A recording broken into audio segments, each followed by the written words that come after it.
नमस्कार, आप देख रहे हैं IBC 24। मैं हूं आप सभी के साथ रचना नितेश। अब बुलेटिन में बहुत बहुत स्वागत है आपका। रुक करेंगे खबरों का। नागपुर पहुंचे मुख्यमंत्री भूपेश बघेल ने कृषि सुधार बिल के विरोध में केंद्र सरकार पर निशाना साधा। उन्होंने कहा कि एक राष्ट्र एक व्यापार में समान सुविधा होनी चाहिए। उन्होंने कहा कि कृषि बिल से किसानों को नुकसान है और केंद्र सरकार मंडी को खत्म करना चाहती है।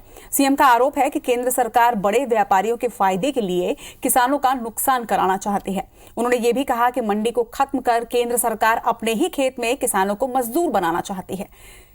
केंद्र सरकार इस पर देश से माफी मांगकर कानून को वापस लेने की बात भी उन्होंने कही।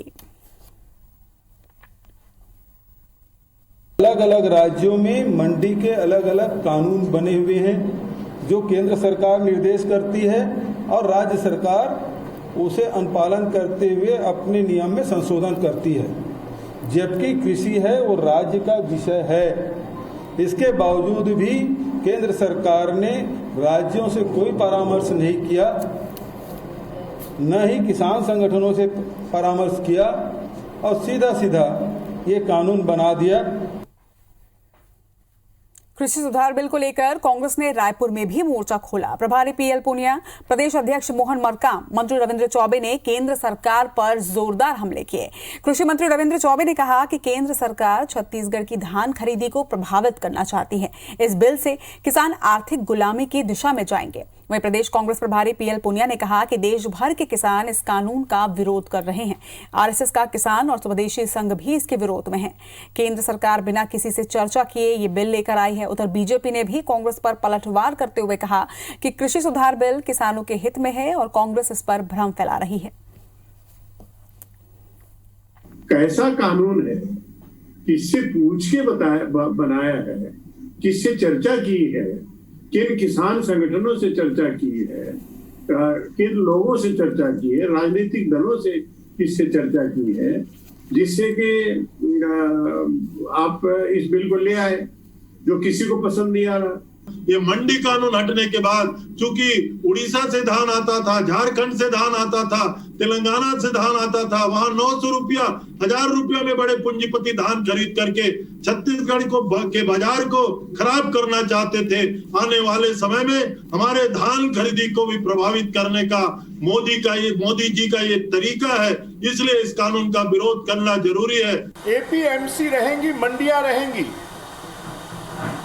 सपोर्ट प्राइस भी रहेगा। ये दोनों चीजें पहले भी थी और अभी भी हैं। तो फिर ये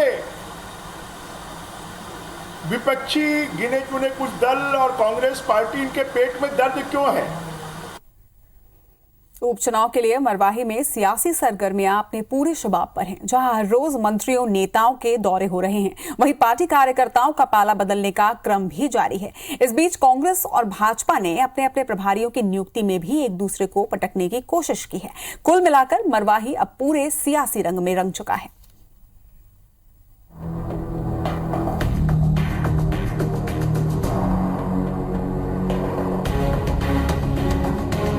मरवाही उपचुनाव को लेकर राजनीतिक दलों की सियासी घेराबंदी शुरू हो गई है। इसी कड़ी में बीजेपी के अमर अग्रवाल को चुनाव प्रभारी बनाए जाने के साथ ही कांग्रेस ने बिलासपुर में उन्हें पटखनी देने वाले शैलेश पांडे को यहां की जिम्मेदारी दे दी है, ताकि बिलासपुर की तरह मरवाही में भी जीत की राह बनाई जा सके।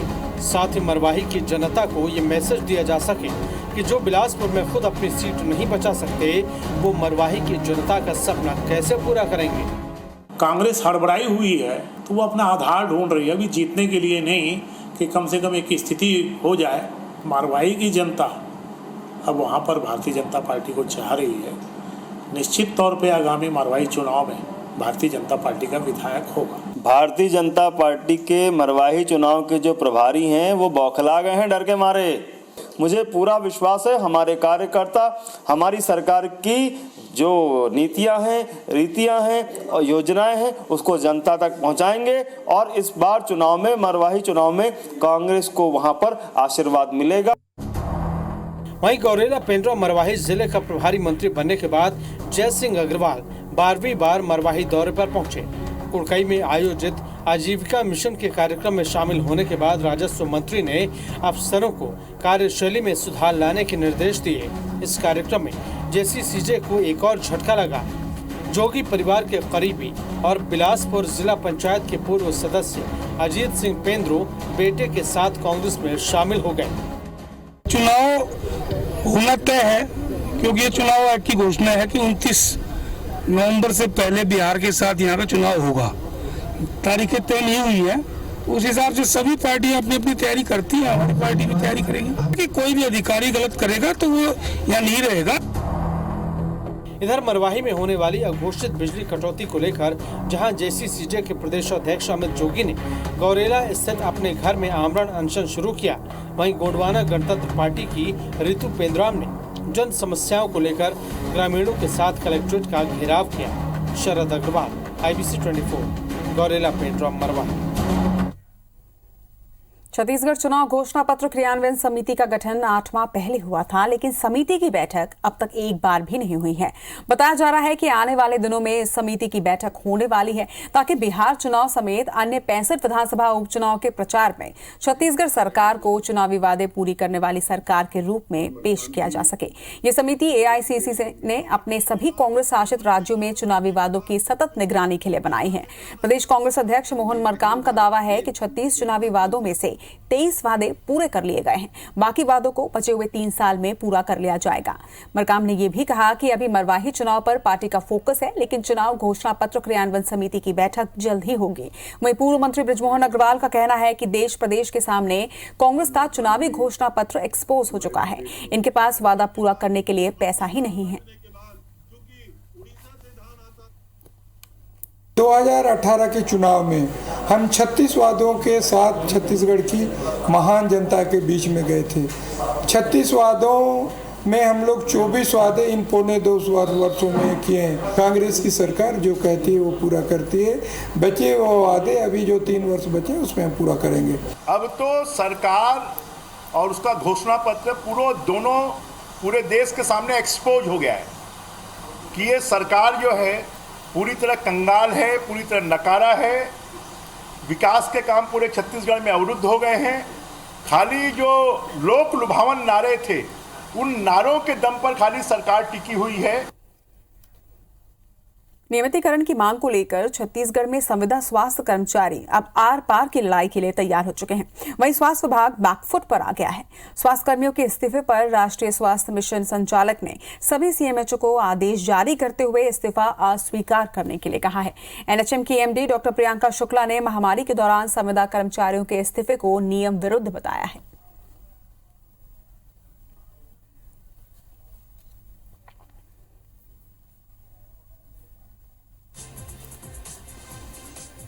तो 16 साल से संविदा में 13,000 कर्मचारी अपनी सेवाएं दे रहे थे।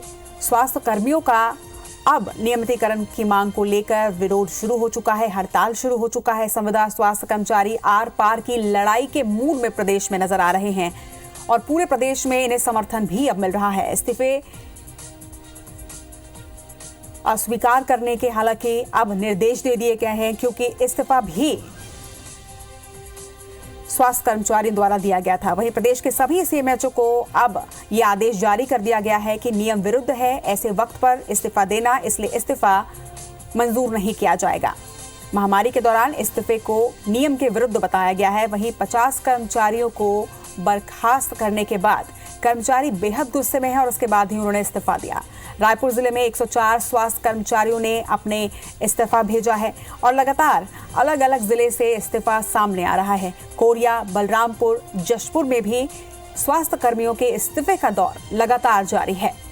वहीं राजनांदगांव में नियमितीकरण के लिए आंदोलन काफी तेज हो चुका है। राजनांदगांव में भी स्वास्थ्य कर्मी आक्रोशित हैं और बलौदा बाजार में कर्मचारियों ने अपने इस्तीफे को भेजा है। हालांकि CMHO ने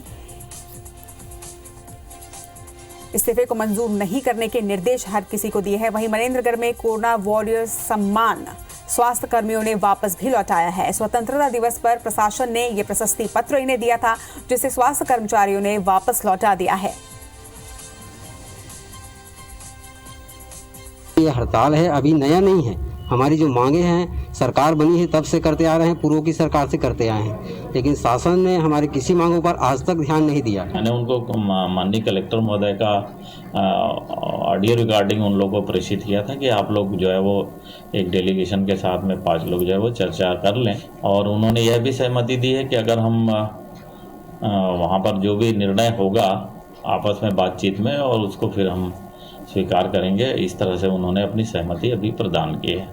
सरकार अपनी हठधर्मिता को छोड़े, अपने ईगो को छोड़े और एनएचएम के स्वास्थ्य कर्मियों से बातचीत करके उनके लिए एक मार्ग प्रशस्त करे। हमने जब घोषणा पत्र में लिखा है तो उसको करना हमारा कर्तव्य है। इसको मैं ये कह सकता हूँ कि अभी उचित समय नहीं है, उनके साथ बात भी करेंगे और उनकी मांगों पर बात होकर काम भी होगा। प्रदेश में कोरोना संक्रमण को देखते हुए अलग अलग जिलों में अलग अलग अवधि के लिए लॉकडाउन लगाया गया है। रायपुर, अंबिकापुर और बेमेतरा में 21 सितंबर से लॉकडाउन लागू हो चुका है, तो वहीं अंबिकापुर, बेमेतरा में 28 सितंबर तक के लिए लॉकडाउन लगाया गया है। ये लॉकडाउन सबसे सख्त लॉकडाउन है। कहां किस अवधि में लॉकडाउन लगाया गया है ये भी आपको बताएं। 17 जिलों में लॉकडाउन प्रदेश में लागू है, जिसमें बिलासपुर, धमतरी, बालोद में 22 सितंबर से लॉकडाउन लागू कर दिया गया है। वहीं जशपुर, सूरजपुर और बलौदाबाजार में 22 सितंबर से यहां भी लॉकडाउन लगाया गया है। जिस तरीके से तेजी से संक्रमण फैल रहा है उसे देखते हुए अलग अलग हिस्सों में लॉकडाउन लगाया गया है। 23 सितंबर से कोरबा और कोरिया भी पूर्णतः लॉकडाउन है। वहीं महासमुंद और गरियाबंद में 23 सितंबर से लॉकडाउन को लागू किया गया है और प्रदेश के संक्रमण को देखते हुए लॉकडाउन का फैसला लिया गया। वहीं दुर्ग में 24 सितंबर से यानी आज से लॉकडाउन लागू हुआ है। वहीं जांजगीर और मुंगेली में कल यानी 25 सितंबर से लॉकडाउन जारी किया जाएगा। अगर बात करें कवर्धा की, तो कवर्धा में 14 सितंबर से लॉकडाउन लगा दिया गया है। 17 जिलों में प्रदेश में लॉकडाउन लगाया गया है। जिन जिलों में सबसे ज्यादा संक्रमण का खतरा था, संक्रमित मरीज सामने आ रहे थे, उन जिलों में लॉकडाउन लगाया गया है। कवर्धा में 14 सितंबर से लॉकडाउन लागू किया गया है। वहीं कहा जा रहा है कि अब तक का सबसे सख्त लॉकडाउन है। संसदीय सचिव विकास उपाध्याय ने आरोप लगाया कि बीमा कंपनियां मरीजों को जरूरत के वक्त मेडिक्लेम ना देकर एडा के निर्देशों का खुला उल्लंघन कर रही है। उन्होंने केंद्रीय वित्त मंत्री निर्मला सीतारमण को पत्र भेजकर ऐसी बीमा कंपनियों पर कार्रवाई का आग्रह किया है। विकास उपाध्याय ने बताया कि लॉकडाउन के बाद ऐसी बीमा कंपनियों के दफ्तरों में तालाबंदी की जाएगी। उन्होंने ये भी कहा कि खराब आर्थिक स्थिति से गुजर रहे पीड़ितों के साथ बीमा कंपनियां धोखा कर रही हैं। विकास उपाध्याय ने कहा कि पीड़ित के सबसे ज्यादा खर्चे नॉन मेडिकल चीजों के होते हैं। ऐसी करीब 200 चीजें हैं जो हेल्थ इंश्योरेंस में शामिल नहीं है। इसका पैसा मरीज को देना पड़ता है। वित्त मंत्री सीतारमण जी को चिट्ठी लिखी है कि ऐसे बीमा कंपनियों के खिलाफ में कड़ी से कड़ी कार्रवाई किया जाए और मैं खुद इस पर जो छत्तीसगढ़ में बीमा कंपनी के जो मुख्य कार्यालय हैं उनमें ताला लगाऊंगा, क्योंकि अगर आप उसकी मदद नहीं कर सकते, आप समय पर जिसके लिए कार्यालय आपने खोल कर रखा है, आपने बीमा किया लोगों को मदद करने की बात कही, और अगर उसको उसके बुरे वक्त में अगर उसकी मदद नहीं हो पाएगी तो उसका रहने का कोई मतलब नहीं है। राजधानी रायपुर में पुलिस ने आईपीएल सट्टा लगाते 7 सटोरियों को पकड़ा है। पुलिस ने पिछले दिनों गंज थाना इलाके के होटल में छापेमारी कर करीब 1,10,000 रुपए के साथ सटोरियों को गिरफ्तार किया था। उसी में पुलिस को एक सुराग मिला कि मध्य प्रदेश के मंडला जिले के कान्हा नेशनल पार्क में बैठकर सटोरिये लाइव सट्टा खिला रहे हैं। साइबर सेल की एक टीम मंडला के लिए रवाना हुई, लेकिन सटोरियों को भनक लग गई और वो गाड़ी से रायपुर के लिए भाग निकले। साइबर सेल की टीम ने उन्हें रायपुर के पास रोककर गिरफ्तार किया है। पुलिस की पूछताछ में पता चला कि 7 सटोरिये गाड़ी में लाइफलाइन ऐप से लाइव क्रिकेट सट्टा खिलाते थे। सटोरिये डायरेक्ट सैटेलाइट के माध्यम से एक बॉल पहले क्रिकेट देखकर लोगों से दाव लगवाते थे। पुलिस ने गिरफ्तार आरोपियों से 20 मोबाइल, 2 लैपटॉप और करीब 10 करोड़ से ज्यादा की आईपीएल क्रिकेट की सट्टा पट्टी समेत 10,000 नकदी बरामद की है।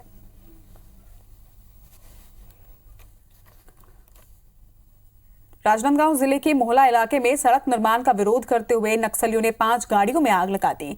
पार्टी से परवीडी के बीच प्रधानमंत्री ग्राम सड़क योजना के तहत सड़क निर्माण का काम जारी था। बीती रात करीब 12 बजे 15-20 की संख्या में हथियारबंद नक्सली पहुंचे और 5 गाड़ियों में आग लगा दी। इसके साथ ही सड़क निर्माण के काम में लगे मजदूरों को भी काम बंद करने की चेतावनी दी है।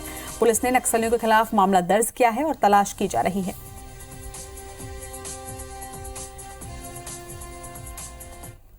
इसी के साथ इस बुलेटिन में फिलहाल इतना ही। लगातार खबरों के लिए आप देखते रहिए IBC 24। नमस्कार।